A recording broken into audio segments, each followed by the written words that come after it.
Sweatshop Productions brings you Tarragon, The Max Ransom Chronicles Book 1 by Jack W. Regan. Read by the author.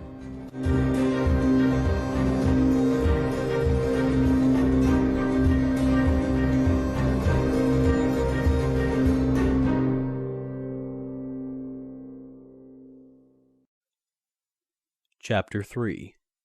Escape from Ransom Hall.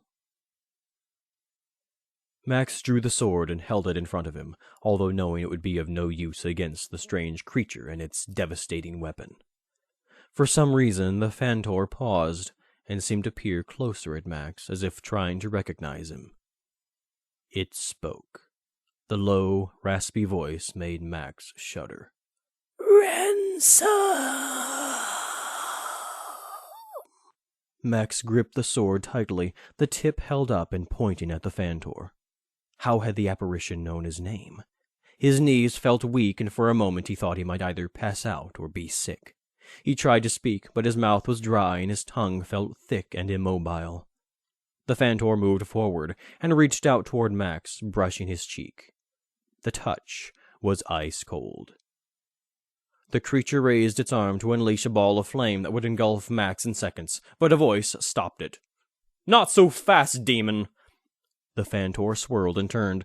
Lord Ransom stood a few feet away, his own sword drawn and ready. The blade glowed with a golden light. "I believe I'm the ransom you seek. Let's see how you fare against a foe armed with the means to defeat you." Hissing, the Phantor unleashed a flaming blue orb toward Lord Ransom, who parried it with his sword. The Phantor surged forward and reached for the Lord's throat, but shrieked as its efforts were rewarded with a slicing blow. It drew back, snarled, and gathered for another attack. Then Max saw a second Phantor gliding silently across the floor behind his father. He opened his mouth to shout a warning, but the words were lost in a whooshing crackle as a burst of blue fire erupted from the Phantor's outstretched hand. Lord Ransom turned and saw the fireball. He tried to bring up his sword, but was a second too late. The fire engulfed him as it had the soldier, reducing him to ash within moments. Max closed his eyes and smothered a scream, while the room filled with howls from the Phantors. Max began swinging his useless sword with abandon. It swished through the air and clanged off walls. The howls turned to shrieks, and Max heard another voice over the noise. It was Zohar. "Cease your swinging, boy! You'll behead me!" Max opened his eyes and saw one of the Phantors disappearing out the door. The other was nowhere to be seen. "What? Where's the other one?" Zohar dismissively waved his staff, the knob of which was pulsing with the same golden light Max had seen on his father's sword. "I sent him back to the underworld where he belongs. Now come with me before it's too late. Ransom Hall is lost, and we must flee if we are to save our lives. Back to the armory, quickly!" "But I just came from there," Max protested. "There's no way out. We'll be trapped." Zohar ignored this reasonable concern and began dragging Max down the steps. They reached the armory in short order, and the wizard pushed Max inside and followed him through. He slammed the door, locking it securely. No sooner had he done so than they heard moaning coming from the hall, and knew the Phantors had followed them to the hiding place. They heard the familiar whooshing noise, and the door, which was oak reinforced with iron, shuddered. The thick oak planks smoked, and the edges began to blacken. "The door won't hold them but a moment," Zohar said. "Through here!" He tapped his staff against the wall, and Max watched in fascination as it fell away to reveal a staircase that disappeared into darkness. A secret passage! "Ah, a lad with keen insight into the obvious," Zohar said. "Get in, boy." Max stepped through the doorway and then remembered Gramkin. Gramkin! "What about him?" "He ran off into the castle." "What the? Why would he?" "I think he panicked. He thought he could make it out before the battle spread." "That worked out well," Zohar growled. "Medskins are no end of trouble. We can't risk going back for him. The Phantors are at the door as we speak. He'll have to fend for himself. Now go, boy, go!" "Where am I going?" "Just follow the passage to its end. I'll try to stall the Phantors long enough to ensure your escape." "What about you?"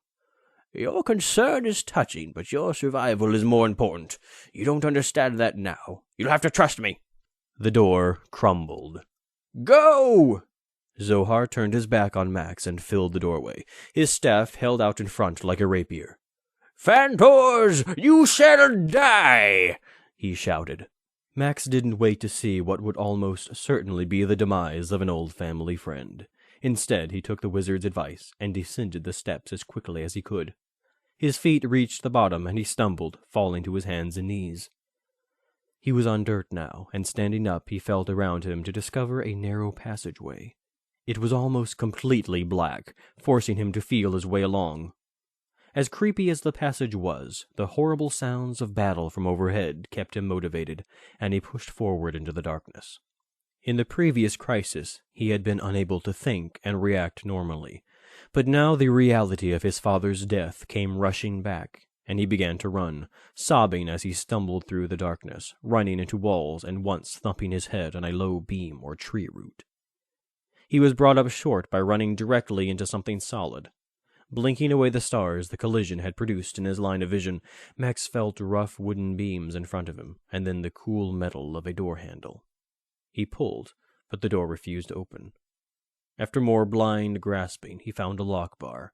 With great effort, he pushed it aside, the rust grating as the bar slid away. The door opened hesitantly as he pulled on the handle, the hinges also being rusted and long unused. Max could now hear night sounds, and the noise of battle was distant. Cautiously, he stepped through the doorway and looked around. He was in the forest surrounding Ransom Hall. He had played here many times, but didn't remember ever seeing the door. He looked back and watched with surprise as the door gradually faded away.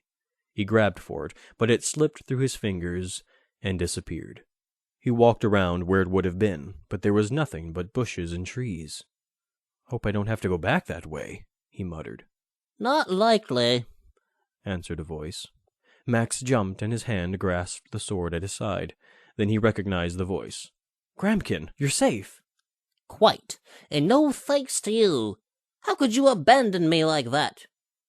"Abandon? You panicked and fled. I came after you and was almost killed in the process." "I never panic," Gramkin corrected. "I was merely—" He peered closely at Max.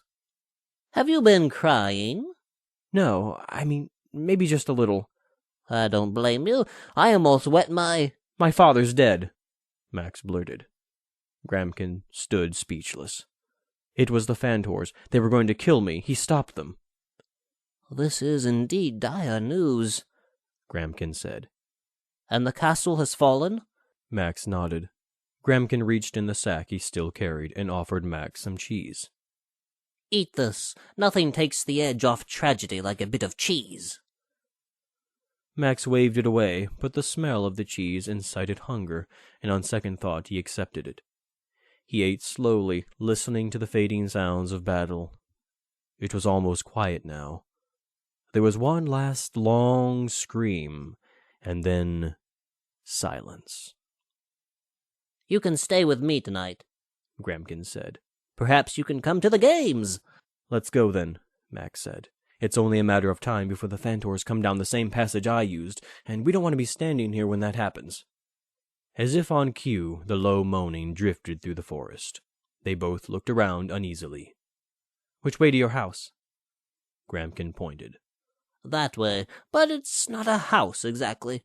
"I don't care what it is," Max said. "Can we just go, please?" They began running through the trees. There was no path, and the branches of trees and brush snatched at them as they ran past. Gramkin led the way, but was so erratic in his direction that Max began wondering if the little man knew where he was going. He voiced the concern. "I've lived here all my life," Gramkin wheezed. "Of course I know where I'm going." They ran on for several more minutes before Gramkin came to such an abrupt halt that Max ran into him, knocking the Medjkin over and promptly falling on top of him. Gramkin wriggled out from the tangle and stood up. "Okay, now I'm lost," he said, looking around. "This part of the forest doesn't look familiar." "You said you knew where we were." "And so I did. Then, but now things all look Not so familiar. You didn't lead us into the dark wood, did you? Max punched a tree in frustration. You did, didn't you? We ran right into the Fantor stronghold, didn't we? We can't be too far into it, Gramkin reasoned. Merely on the outskirts. If we turn around now, we should be able to make it back to the forest in no time. From there, I'm sure I can find the way home. The moaning had not subsided. In fact, it had intensified and was growing louder by the minute. They won't have much trouble finding us here, Max said. I remember my father talking about the dark wood and how treacherous it is. I was never allowed to play within a good distance of it. Gramkin looked around, trying desperately to get his bearings. Which way were we facing when we first entered the wood? If we just walk in the opposite direction from that, we should be out of its borders in short order. I have no idea how long we've been in the dark wood, Max said, and we've changed direction several times, thanks to your rather casual approach to navigation. I'd have been better off just hiding in the forest until morning.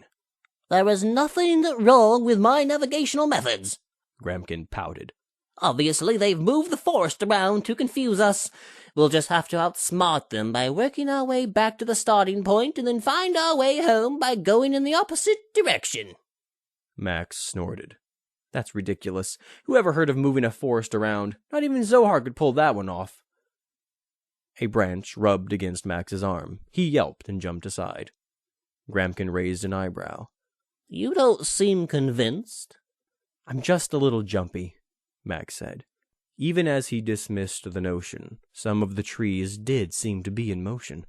Not moving, perhaps, but shifting slightly. They're just swaying in the wind. Why do you think your father would let you play anywhere near the dark wood? Max shrugged. Because of the Fantors, of course. And what about when the Fantors were all but destroyed some years ago? Not much of a threat then, were they? I guess he just didn't want to take chances. Look, can't we just go? There has to be some way out of the wood, or at least somewhere we can hide until... Gramkin gasped, as if a brilliant idea had just occurred to him. The inn! A ball of blue fire shot from the wood and hit the ground some distance in front of them. It carved a smoldering trench along the point of impact, and several nearby trees burst into flames. They burned for a few seconds before exploding in a shower of limbs and splinters. Max and Gramkin were forced to hit the ground to escape the flying debris. "What inn?" shouted Max. "Where is it?" "Somewhere in the wood, not far from the castle. Your father set it up as a haven for passing travelers. It provided a safe place for them to spend the night. We can't be too far from it." "That really narrows it down," Max said sarcastically, "considering we have no idea where we are in relation to the castle." "There's no need to be surly," Gramkin huffed. "The Fantors are coming from the castle. I'm sure as long as we keep them at our backs, we'll eventually find the inn." "Well, I don't think I'll be running toward them any time soon," Max replied. He considered Gramkin's logic highly flawed, especially since it would likely require them going even deeper into the dark wood. But now they were both up and running, making little attempt to find their direction. The moaning had become louder and assaulted their eardrums mercilessly. Max's head pounded from the noise. Another ball of fire streaked toward them. They ducked, and it sailed overhead, demolishing a stand of young pines. A streak of golden light pierced the night sky and was just visible through the overhead branches. Max stopped and pointed. "Up there," he said. "What is that?" Gramkin followed the point, but shrugged. "Another Fantor trick, no doubt." He tugged Max's arm. "Come on, we must keep going." Max continued staring upward. "It looks like a signal." He thought back to the battle at Ransom Hall and the brilliant golden glow he'd seen pulsing from Zohar's staff. "It's Zohar! He's signaling to us!" "It could also be a trap," Gramkin insisted, still gripping Max's arm. "I say we keep going." "No!" Max jerked his arm away. "This is our only chance. It may be a trap, but we'll never outrun the Fantors on our own." For a brief moment, Gramkin hesitated, but then saw the truth behind Max's words. "All right, but if we die, I'll never forgive you." "Agreed." They changed direction and ran toward the beacon. Then they were out of the woods and running through an open field. Ahead of them stood an old ramshackle inn, its windows alight and welcoming. A fireball crackled past, and they watched as it headed straight for the inn. Max's heart fell. Having seen what the flames could do to sturdy trees, there was no doubt in his mind what would become of the ancient building. Just before the fatal moment, however, the fireball seemed to hit a shield, and it exploded in a breathtaking display of sparks and leaping flame. The fire surrounded the building and began rising into the air, as if crawling up an invisible barrier. Soon the inn was encased in a globe of blue flame, which flared and sparked furiously without doing any harm. Only a few yards from the inn, Max and Gramkin were brought up short by the fiery obstacle. Looking over their shoulders, they caught glimpses of the shadows advancing, and knew another ball of fire could appear and devour them at any time. At this range, the Fantors wouldn't miss. Through the flames, Max watched as the door of the inn flew open and Zohar appeared. His flowing white beard bristled and his silver robe sparkled in the firelight. His eyes flashed, and he held his long knobby staff in one hand. Young Ransom! At Gramkin's warning shout, Max looked back again and saw a fireball heading their way. He turned his attention back to Zohar, who had raised his staff and pointed it in their direction. The wizard shouted a few words, and a stream of pure white flame shot from the end of the staff and collided with the globe of blue fire. The white fire burrowed into the globe, eating into it like dry sand absorbing rainwater. "Into the white flame!" Zohar cried, waving his free hand toward Max and Gramkin. "It's your only chance! Jump for it!" Max hesitated. Jumping into a wall of fire, whatever its color, wasn't his idea of an escape, but a final glance over his shoulder showed the fireball almost upon them. Taking Gramkin's hand, he counted to 3, and together they leaped into the inferno. They landed unscathed on the ground inside the burning globe. Zohar lowered his staff, and the white flame was quickly overpowered. "Inside! Quickly!" Zohar said, bending down to help Max and Gramkin to their feet. "You're safe for the moment, but they won't go away until you're out of sight." As they passed through the door, Max looked up at the sign over the inn door. It read, "The Luscious Lemur." Thank you for listening to this episode of Tarragom by Jack W. Regan. Visit us on the web at www.tarragom.com. Music was by Kevin MacLeod. Visit his website at www.incompetech.com. Tarragom is copyrighted 2009.